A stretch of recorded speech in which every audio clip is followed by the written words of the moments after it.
Chapter 18. The Fate of the Tin Woodman.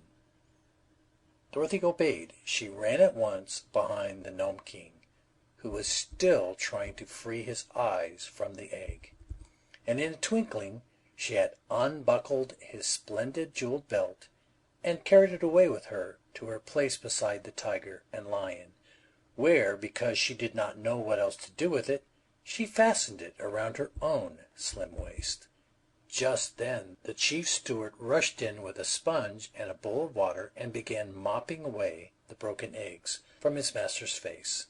In a few minutes, and while all the party stood looking on, the king regained the use of his eyes, and the first thing he did was to glare wickedly upon the Scarecrow and exclaim, "I'll make you suffer for this, you hay-stuffed dummy! Don't you know that eggs are poison to gnomes?" "Really?" said the Scarecrow. "They don't seem to agree with you, although I wonder why." "They were strictly fresh and above suspicion," said Bilna. "You ought to be glad to get them." "I'll transform you all into scorpions!" cried the king angrily, and began waving his arms and muttering magic words. But none of the people became scorpions.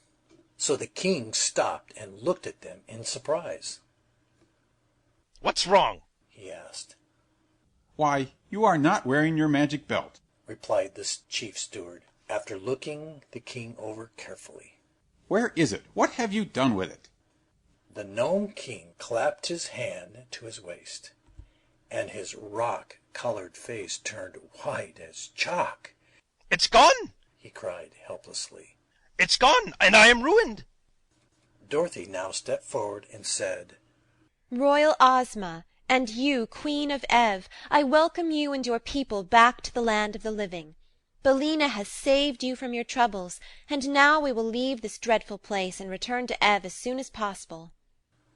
While the child spoke, they could all see that she wore the magic belt, and a great cheer went up from all her friends, which was led by the voices of the Scarecrow and the private. But the Gnome King did not join them. He crept back on his throne like a whipped dog and lay there bitterly bemoaning his defeat. "But we have not yet found my faithful follower, the Tin Woodman," said Ozma to Dorothy. "and without him I do not wish to go away." "Nor I," replied Dorothy quickly. "Wasn't he in the palace?" "He must be there," said Bilna. "but I had no clue to guide me in guessing the Tin Woodman, so I must have missed him." "We will go back into the rooms," said Dorothy. "This magic belt, I am sure, will help us to find our dear old friend." So she re-entered the palace, the doors of which still stood open, and everyone followed her except the Gnome King, the Queen of Ev, and Prince Evring. The mother had taken the little prince in her lap and was fondling and kissing him lovingly, for he was her youngest born. But the others went with Dorothy, and when she came to the middle of the first room, the girl waved her hand as she'd seen the king do, and commanded the Tin Woodman, whatever form he might have had, to resume his proper shape. No result followed this attempt, so Dorothy went into another room and repeated it, and so through all the rooms of the palace. Yet the Tin Woodman did not appear to them, nor could they imagine which among the thousands of ornaments was their transformed friend. Sadly they returned to the throne room, where the king, seeing that they had met with failure, jeered at Dorothy, saying, "You do not know how to use my belt, so it is of no use to you. Give it back to me, and I will let you all go free. You and all the people who came with you. As for the royal family of Ev, they are my slaves and shall remain here." "I shall keep the belt," said Dorothy. "But how could you escape without my consent?" asked the king. "Easily enough," answered the girl. "All we need to do is to walk out the way that we came in." "Oh, that's all, is it?" sneered the king. "Well, where is the passage through which you entered this room?" They all looked around, but could not discover the place, for it had long since been closed. Dorothy, however, would not be dismayed. She waved her hand toward the seemingly solid wall of the cavern and said, "I command the passage to open." Instantly the order was obeyed. The opening appeared, and the passage lay plainly before them. The king was amazed, and all the others overjoyed. Why, then if the belt obeys you, were we unable to discover the Tin Woodman? Asked Ozma. "I can't imagine," said Dorothy. See here, girl, proposed the king eagerly. give me the belt, and I will tell you what shape the Tin Woodman was changed into, and then you can easily find him. Dorothy hesitated, but Bilna cried out, Don't you do it! If the Gnome King gets the belt again, he will make every one of us prisoners, for we will be in his power. Only by keeping the belt, Dorothy, will you ever be able to leave this place in safety. I think that is true, said the Scarecrow. but I have another idea, due to my excellent brains. Let Dorothy transform the king into a goose egg, unless he agrees to go into the palace and bring out to us the ornament which is our friend Nick Chopper, the Tin Woodman. A goose egg! Echoed the horrified king. How dreadful! Well, a goose egg you will be, unless you go and fetch us the ornament we want. Declared Bilna with a joyful chuckle.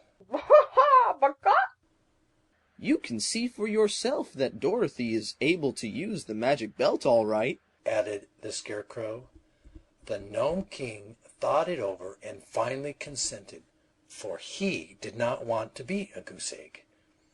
So he went into the palace to get the ornament which was the transformation of the Tin Woodman, and they all awaited his return with considerable impatience, for they were anxious to leave this underground cavern and see the sunshine once more. But when the Gnome King came back, he brought nothing with him except a puzzled and anxious expression upon his face. He's gone, he said. The Tin Woodsman is nowhere in the palace. Are you sure? Asked Ozma sternly. I'm very sure, answered the king, trembling. For I know exactly what I transformed him into, and exactly where he stood. But he is not there, and please don't change me into a goose egg, because I've done the best I could. They were all silent for a time, and then Dorothy said, "There is no use punishing the Gnome King any more, and I'm afraid we'll have to go away without our friend."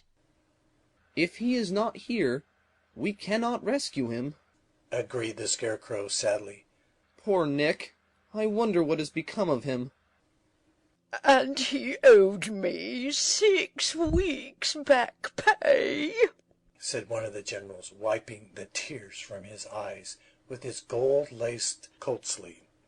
Very sorrowfully they determined to return to the upper world without their former companion, and so Ozma gave the order to begin the march through the passage. The army went first, and then the royal family of Ev, and afterwards came Dorothy, Ozma, Bilna, the Scarecrow, and Tik-Tok.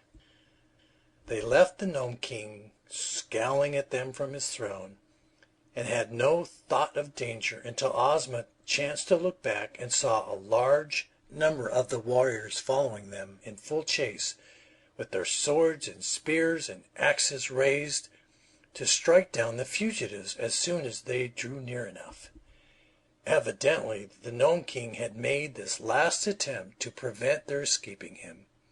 But it did him no good, for when Dorothy saw the danger they were in, she stopped and waved her hand and whispered a command to the magic belt.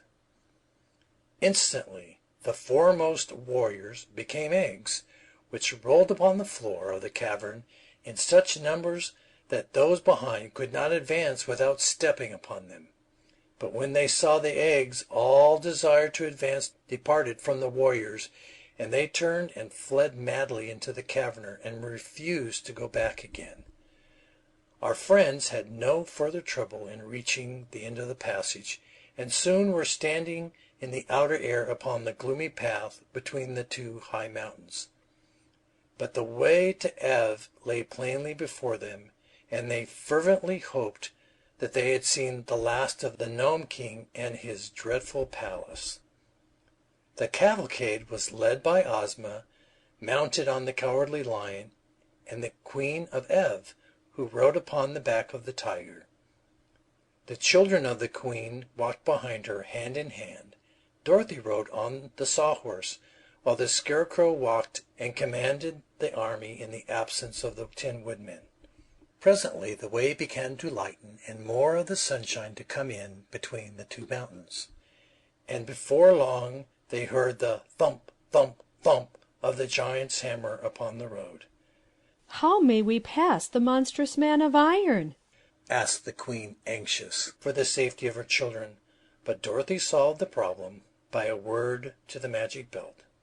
The giant paused, with his hammer held motionless in the air, thus allowing the entire party to pass between his cast iron legs in safety. End of chapter 18. Recorded by Lyle Wilson.